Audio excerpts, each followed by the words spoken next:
player steps onto the field fully aware of the risk they're taking.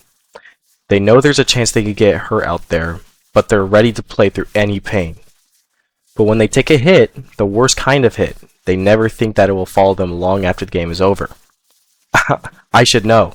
I've been there.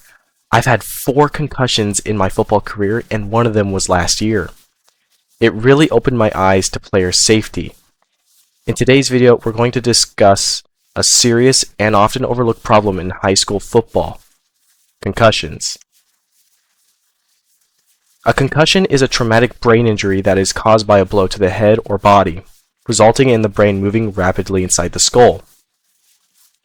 The Centers for Disease Control and Prevention explains that concussions are common, especially on contact sports like football, with high school athletes being one of the highest risk groups. What makes concussions so dangerous is that the signs aren't always visible and the symptoms do not always show right away. Today I'll be discussing 3 different things. First, I will explain what the problem is and how severe it is. Second, I will go over the causes, including both repetitive head injuries and pressure to get back into the game. Finally, I will discuss what the solution is and what we can do to help make football a safer sport. While concussions are a risk with football, they are much more common than people may realize in high school football.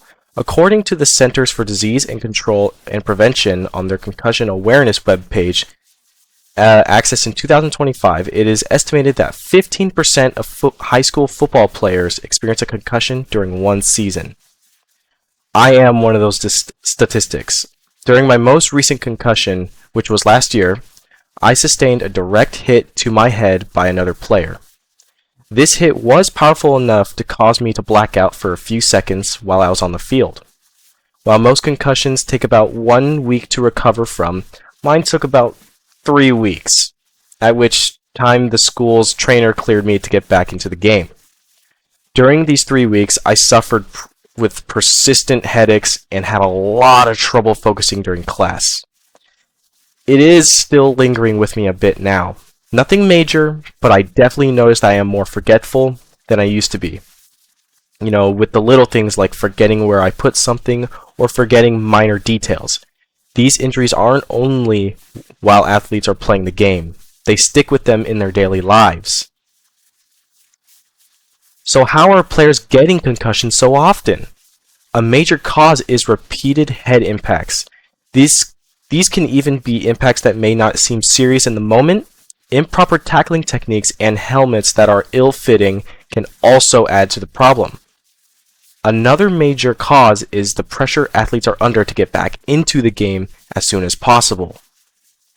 A study conducted in 2022 published in the Journal of Athletic Training revealed that athletes who return to play after concussion before they fully recover were more than 3 times as likely to get a repeat concussion in the same season.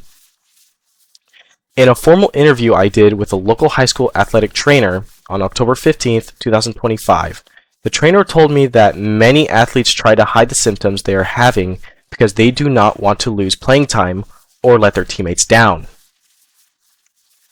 The good news is concussions are preventable.